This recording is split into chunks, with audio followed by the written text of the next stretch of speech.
आप सभी भाई बहनों का आध्यात्मिक ज्ञानात्मक चैनल की ब्रह्म मुहूर्त ज्ञान उपदेश कक्षा में एक बार फिर स्वागत है।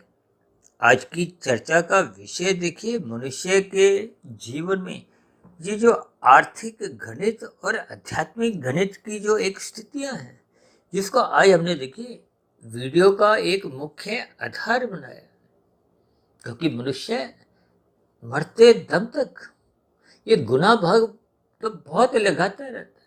कहाँ मेरा लाभ है, कहाँ मेरी हानि है। लेकिन इन सभी स्थितियों को वो लोभ दृष्टिकोण से, भोग दृष्टिकोण से ही देखता है। लोभ का अभिप्राय आर्थिक दृष्टिकोण से है, भोग का अभिप्राय स्थूल शरीर के स्तर पर है।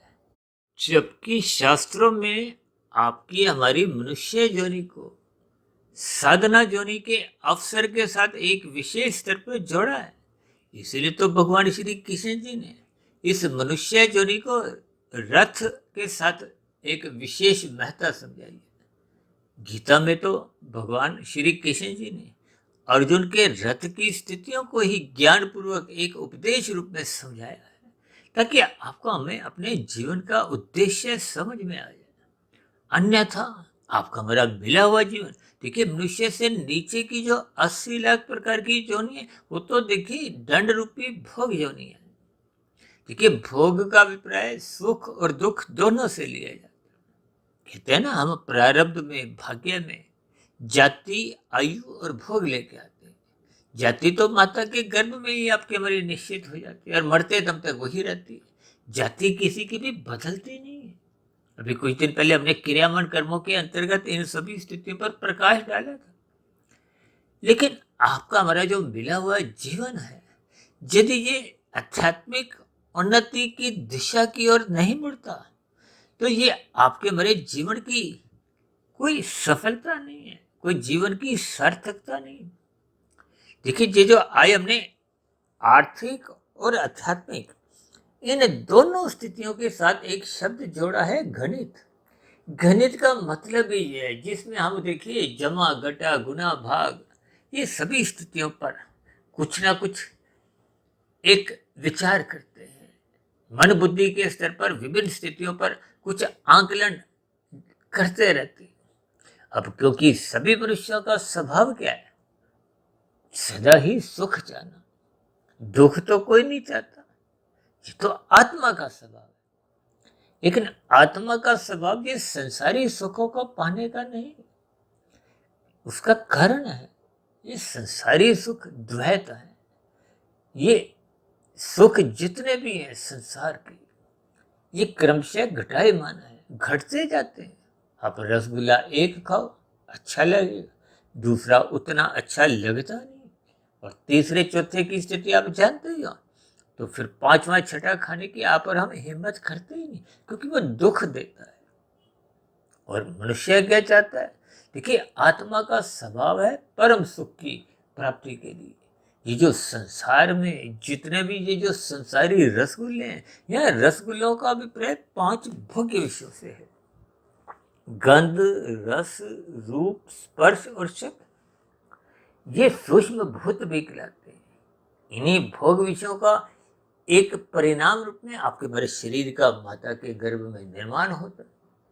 देखिए, इन सभी स्थितियों को ज्ञान पूर्वक क्रमबद्ध तरीके से आपको में समझना चाहिए।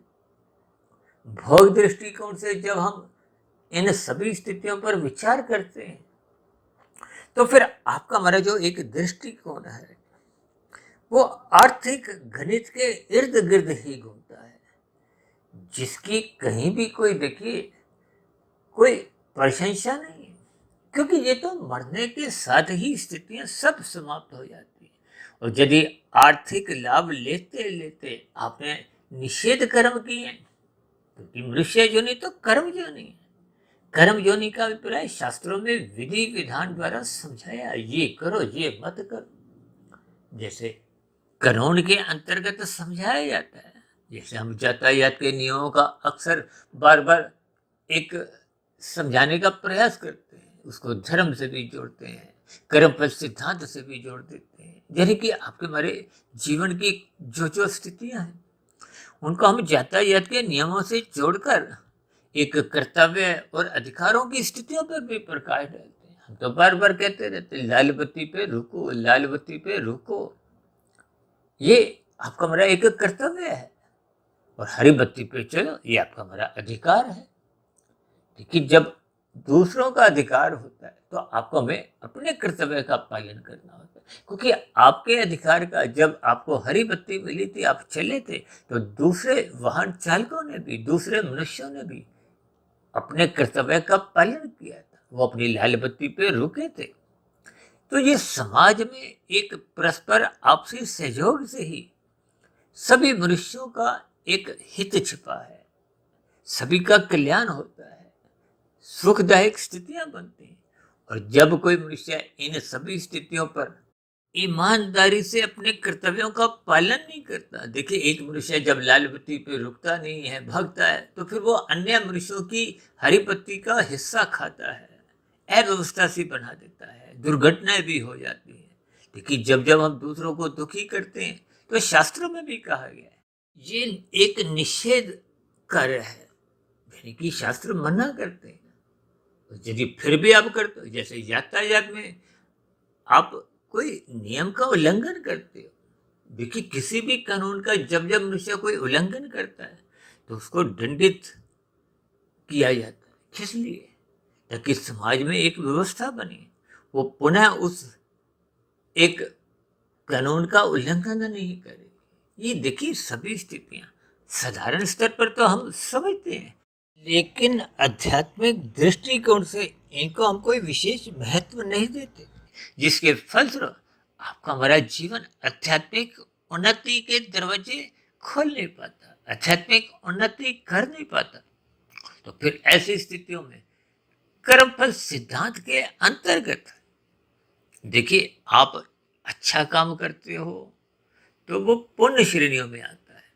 पुण्य श्रेणियों की भी शास्त्रों में देखिए एक वर्णन किया गया है। यूं तो देखिए मांसाहार भोजन खाने पे कानून आपको में कोई पकड़ता नहीं है, कोई दंड नहीं देता, लेकिन क्योंकि शास्त्र मना करते हैं, किसी जीव की हत्या मत करो, किसी अन्य मनुष्यों को ही नहीं, किसी अन्य पशु हो, पक्षी हो, किसी को भी पीड़ा मत दो।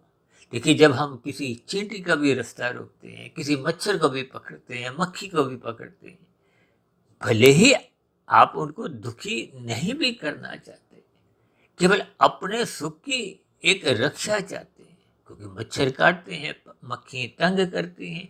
देखिए इनके एक बहुत ही गहरे अर्थ होते हैं, आज हमारा वो समय नहीं है।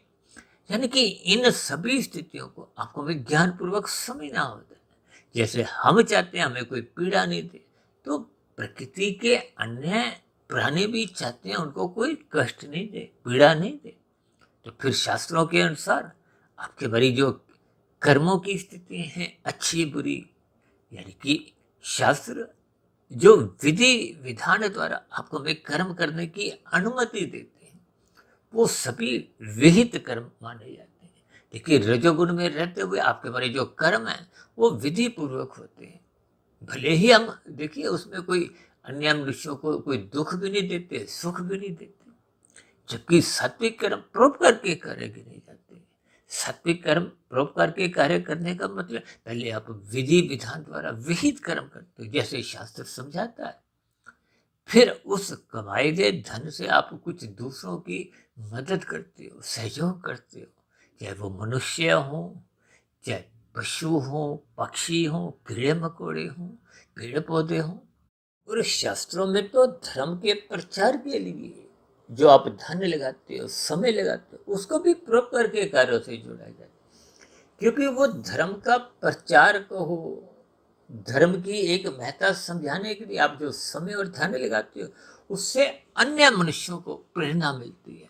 यानी कि कुल मिलाकर हम जितने भी परोपकार के कार्य सकाम भाव से, यानी कि फल पाने की इच्छा से करते हैं, वो सभी के सभी सात्विक पुण्य कर्म माने जाते हैं।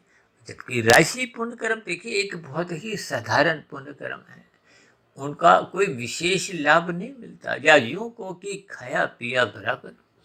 ये शून्य के बराबर ही अक्सर मैं इनको एक विशेष एक स्थिति से समझाता हूँ, क्योंकि राशि कर्म है तो निषेध कर्म से तो अच्छे माने जाते हैं, क्योंकि निषेध कर्मों में आपका हमारा पाप कर्मों का कर्मशय बनता है, क्योंकि हम अपने सुख के लिए दूसरों का हिस्सा खाते हैं, चाहे वो लाल बत्ती के रूप में हम भागते हैं, चाहे हम दूसरों के साथ झूठ छल कपट ठगी हेरा फेरी और आजकल तो घोटालेबाजी की स्थितियां भी कुछ एक विशेष गति पकड़ती जा रही हैं, चाहे वो रिश्वतखोरी की स्थितियां हों।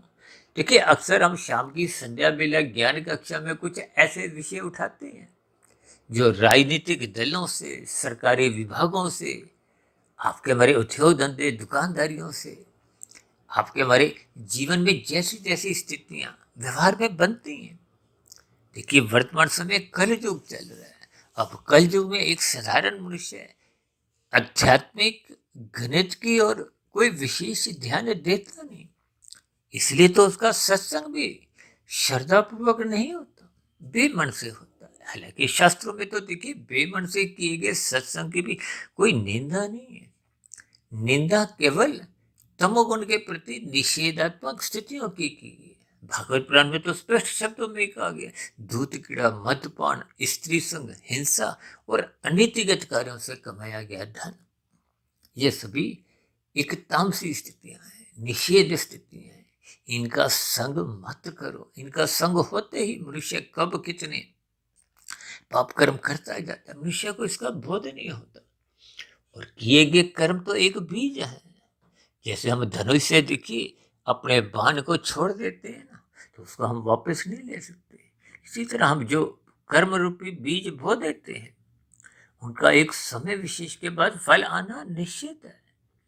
देखिए जो हम पुण्य कर्म करते हैं उनका तो भविष्य में एक अनुकूल परिस्थिति के रूप में एक सुख रूपी फल आते हैं, उसको आप खा सकते हो, पुनः आप दान कर सकते हो, या अब उनको निष्काम भाव से भी आप दान कर सकते हो। देखिए निष्काम भाव से जब हम परोपकार के कार्य करते हैं तो फिर मनुष्य कर्म फल सिद्धांत की परिधि से बाहर आ जाता है। देखिए कर्म के बाद जब शब्द है फल, तो इसका मतलब माया के जो फल है, माया के जो एक सुख सुविधा के साधन है वही मिलते हैं। देखिए संसारी सुखों को जब जब हम भोगते हैं वो सभी स्थितियां देखिए स्थूल शरीर के स्तर पर है। ये स्थूल शरीर के स्तर पर ही आपके हमारे जब भोग विषय बिगड़ने लगते हैं तो फिर मनुष्य उन विषय भोगों से प्रेरित होता हुआ बाध्य होता हुआ ही तो फिर मनुष्य पाप श्रेणी वाले कर्म कर जाता है, जिसका मनुष्य को बोध नहीं होता। देखिए स्थूल शरीर के स्तर पर ही आपके हमारी जो 5 भोग्य विषय हैं वो आप नाक जिव्या आंख त्वचा कान जो कि ज्ञानेन्द्रियां हैं, ये स्थूल शरीर की गोलकें हैं। नाक से हम गंध का सुख भोगते हैं, जिव्या से रस का, आंख से रूप का, त्वचा से स्पर्श का और कान से शब्द का। ये 5 भोग्य विषयों के कारण ही आपका हमारा शरीर बनता है, जो पृथ्वी जल अग्नि वायु आकाश का बने। जब मृत्यु होती है तो अक्सर शमशान घाट में कुछ ऐसे शब्द बोल दिए जाते कि 5 तत्वों का बना था, 5 तत्वों में ही लीन हो गया। यानी कि स्थूल शरीर के स्तर पर आप पर हम मरते दम तक जितनी भी स्थितियां में अपने आप को स्थित करते हैं वो 2 प्रकार की स्थितियां होती हैं। देखिए जब हम स्थूल शरीर के स्तर पर सुख चाहते हैं तो फिर वो आर्थिक दृष्टिकोण से आप पर हम एक हिसाब किताब लगाते रहते हैं, जिसको आज मैंने देखी एक विशेष प्रकार की स्थिति से जोड़ा है। इसीलिए हमने इसको देखिए काले रंग से दर्शाया है। काले रंग से इसलिए दर्शाया, हालांकि हमने मनुष्य शब्द की देखी 2 स्थितियां दर्शाई हैं। एक मनु शब्द लिखा है और एक शय शब्द लिखा है। ये शय शब्द का अभिप्राय शिष्य से है, एक सात्विक स्थिति से है, इसलिए तो हमने सफेद रंग से दर्शाया।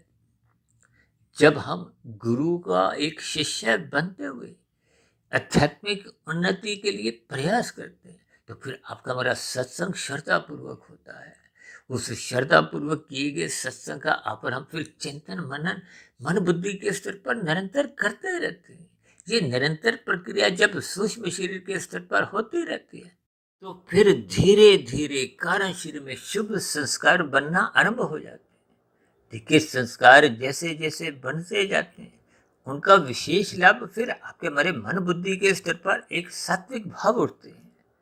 देखिए, जो संस्कार बन जाता है, उन बने हुए संस्कारों के फलस्वरूप फिर वो प्रकृति आपकी हमारी मदद करती है।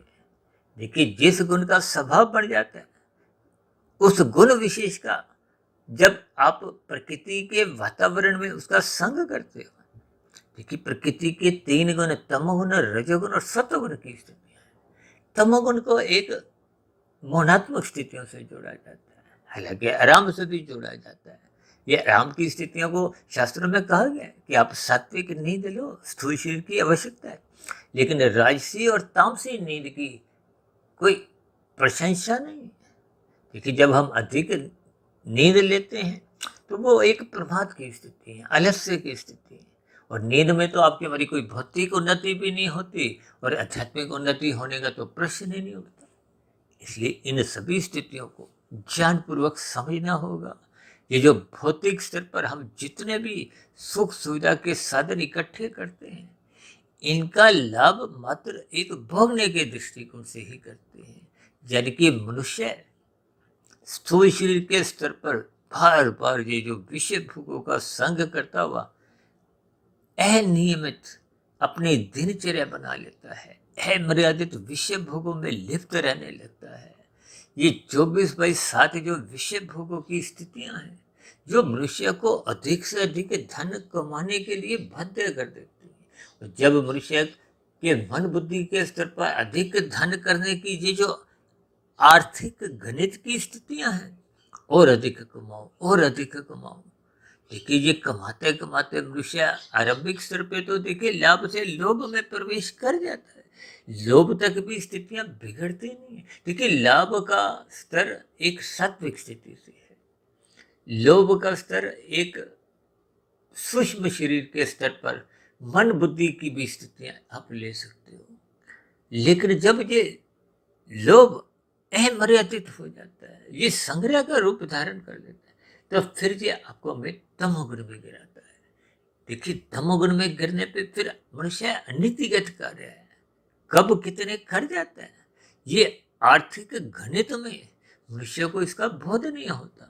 ये जो आज घोटालेबाजी की स्थितियां हैं, अब देखिए मनुष्य ने खाने 100 रुपये हैं, उसने धर्मानुसार कमाते हुए यदि 1000 रुपये इकट्ठे कर लिए, जिसका कोई उसने पाप कर्म नहीं किया, विधि पूर्वक धर्मानुसार, तो फिर ऐसी स्थिति में भी तो उसके देखिए 900 रुपये वो बेकार जाने हैं। और यदि वो 900 रुपये का निवेश कर देता है परोपकार के कार्यों में, सकामता पूर्वक कर्म करता है, तो भी भविष्य में उसका उसको लाभ मिलेगा। और यदि वो सकाम भाव से परोपकार के कार्यों में नहीं भी लगाता, तो भी कोई दंडनीय स्थिति नहीं, यानी कि उसका फिर वो 900 रुपये बस बेकार जाने। देखिए जी, गणित की स्थितियां आपको में लगाना अच्छी बात है, लेकिन क्योंकि स्थूल शरीर के स्तर पर ये जितने भी भोग विषय हैं, इनका संबंध स्थूल शरीर तक ही सीमित रहता है। ये सुख सुविधा स्वाद सम्मान सत्ता, ये सभी स्थितियां स्थूल शरीर तक ही इनका संबंध बना रहता है। और स्थूल शरीर की तो देखिए युवावस्था के बाद प्रौढ़ अवस्था, देखिए युवावस्था के बाद प्रौढ़ अवस्था का आने में आपका रजोगुण की स्थितियां थोड़ी थोड़ी घटने लगती हैं। इसका कारण क्या है?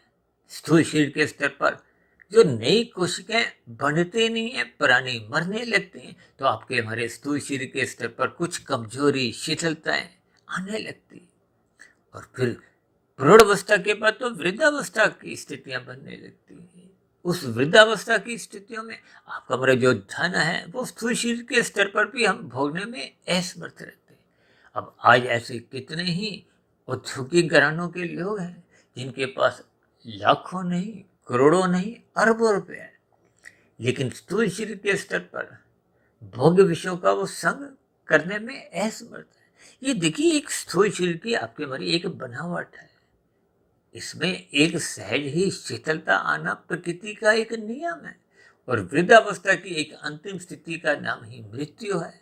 जबकि स्थूल शरीर के स्तर पर आप पर हम जो एक प्रारब्ध रूप में एक आयु लेके आते हैं, आयु का अभिप्राय सांसों से होता है, और जो मनुष्य भोगों में अधिक लिप्त होते हैं उनकी तो सांस भी तेज चलती है। जब उच्च रक्तचाप का रोग आ जाता है, दमे का रोग आ जाता है, हृदय का रोग आ जाता है, तो आपकी बड़ी सांसें तेज चलती हैं। और जो मनुष्य अनीतिगत कार्य करता है, कानून का भी उल्लंघन करता है, शास्त्रों के विरुद्ध भी देखिए, जो कर्म शास्त्र मना करते हैं उनको करता है, तो कहीं ना कहीं उसमें भय बना रहता है। तो ये भय की स्थितियां भी उसकी जो सांसें तेज गति से चलाती है, तो इसलिए उसकी तेज गति से सांसें चलने से फिर आपकी हमारी आयु कमजोर पड़ जाती है। देखिए, हम माता के गर्भ में जाती आयु भोग लेके आते हैं। भोग का अभिप्राय केवल इतना ही है कि जिन कर्मों को हम पहले के मनुष्य योनि में कर चुके थे, उन कर्मों के आपको हमें कोई एक प्रयास नहीं करने होते। देखिए, कभी कभी आप देखते हो ना, 100 रुपए की मेहनत करो, फल आ गया 500 रुपये, तो वो जो 400 रुपये का अतिरिक्त फल है वो पहले के पुण्य कर्मों का परिणाम है।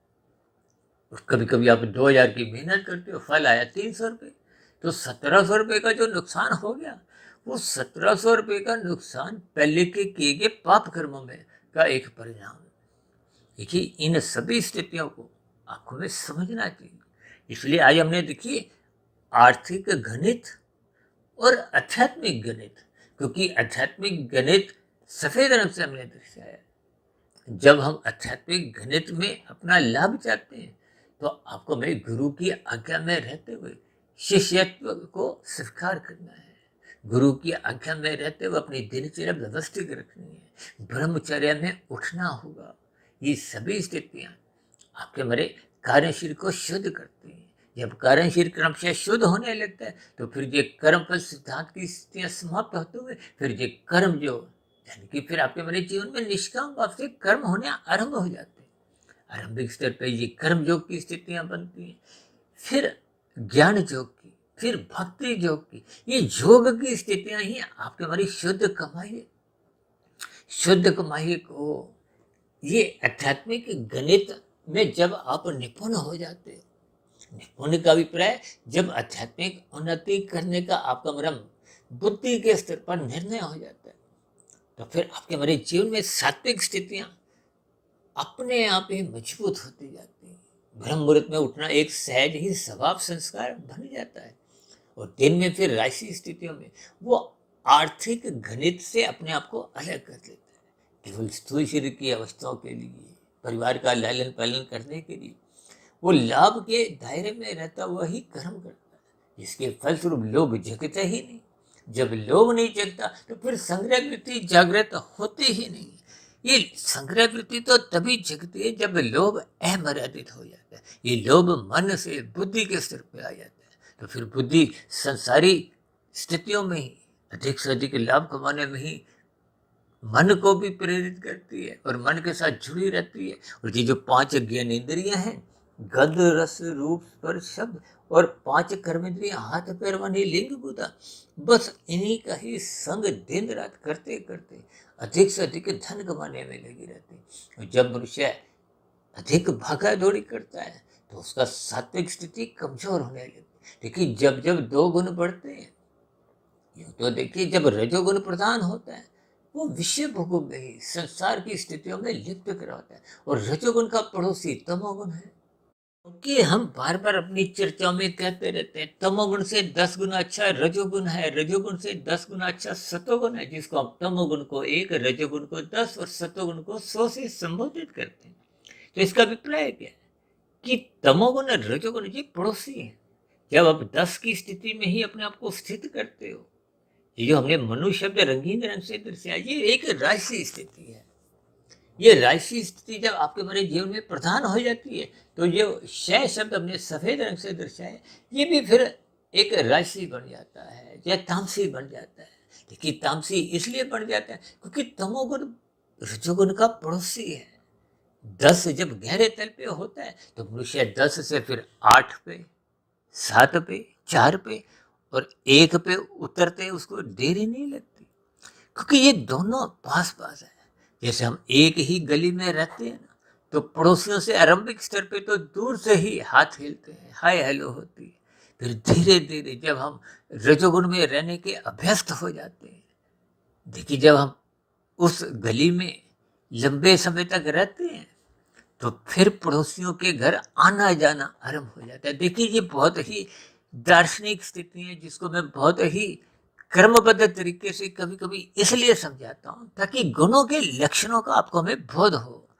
आप और हम अपना रजोगुण मर्यादित रखें, इनको आवारागर्दी करने से रोकें, क्योंकि अमर्यादित राशि स्थितियां ही देर सवेर मनुष्य को तमोगुण में गिराते हैं। यही ज्ञान उपदेश तो भगवान श्री कृष्ण जी ने गीता में अर्जुन के रथ के 5 घोड़ों की लगाम अपने हाथ में रखते हुए यही एक ज्ञान उपदेश दिए, ताकि हम परमात्मा की सम्मुखता बढ़ाने के लिए गुरु के प्रवचनों को सुने, शास्त्रों का स्वाध्याय करें, ब्रह्म मुहूर्त में उठें, क्योंकि ब्रह्म मुहूर्त समय विशेष वो सतोगुण की शुद्धतम स्थिति है, जब तमोगुण सो चुका है और संसारी रजोगुण अभी जगा नहीं है। तो उस स्थिति विशेष का आप और हम जितना अधिक लाभ ले सकते हैं आपको लेना चाहिए।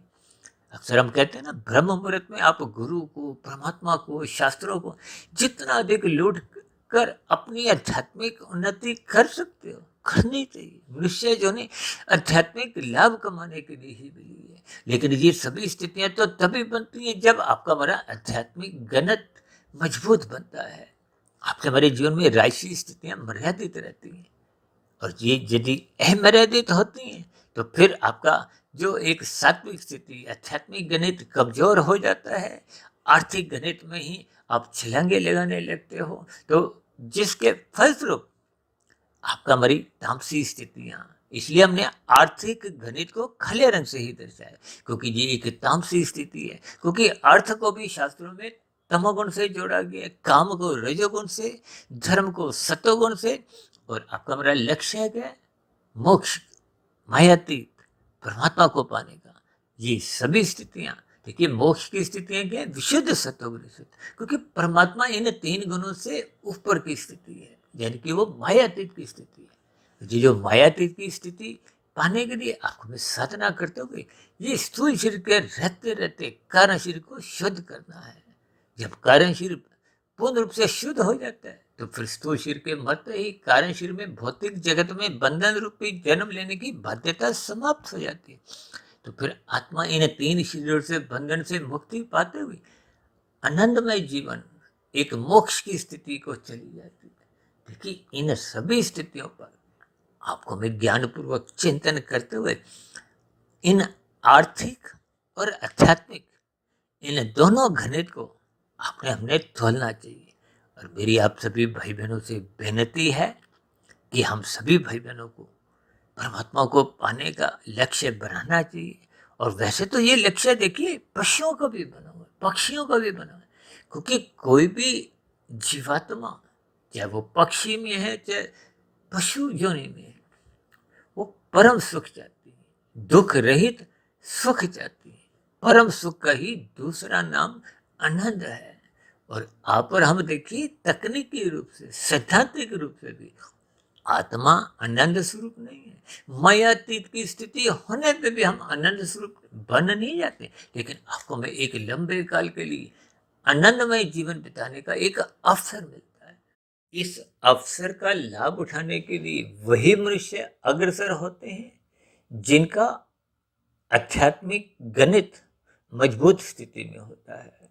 और जिन मनुष्यों का ये आर्थिक गणित ही जीवन के इर्द गिर्द घूमता रहता है, तो निश्चित रूप से भले ही वो संसार को धर्मानुसार भी इकट्ठा करते रहे, लेकिन वो धर्मानुसार इकट्ठा किया हुआ संसार भी आपके हमारे इसी जीवन में भी काम नहीं आता। इन सभी स्थितियों पर आपको हमें चिंतन करना है। इसीलिए हमने देखिए आर्थिक गणित के नीचे 3 बड़े बड़े सफेद रंग के प्रश्न चिन्ह लगाए हैं, ताकि हम इस पर चिंतन करें, विचार करें, ब्रह्म मुहूर्त में उठें, इन सभी स्थितियों का जायजा लें। तो इसलिए मेरी आप सभी भाई बहनों से विनती है कि हम सभी भाई बहन भी आध्यात्मिक उन्नति की ओर अग्रसर हों, क्योंकि आध्यात्मिक उन्नति मरने के बाद भी सुरक्षित बनी रहती है, पुनः आपको में मनुष्य योनि की प्राप्ति दिलवाने में सहायक बनती है, आधार बनती है।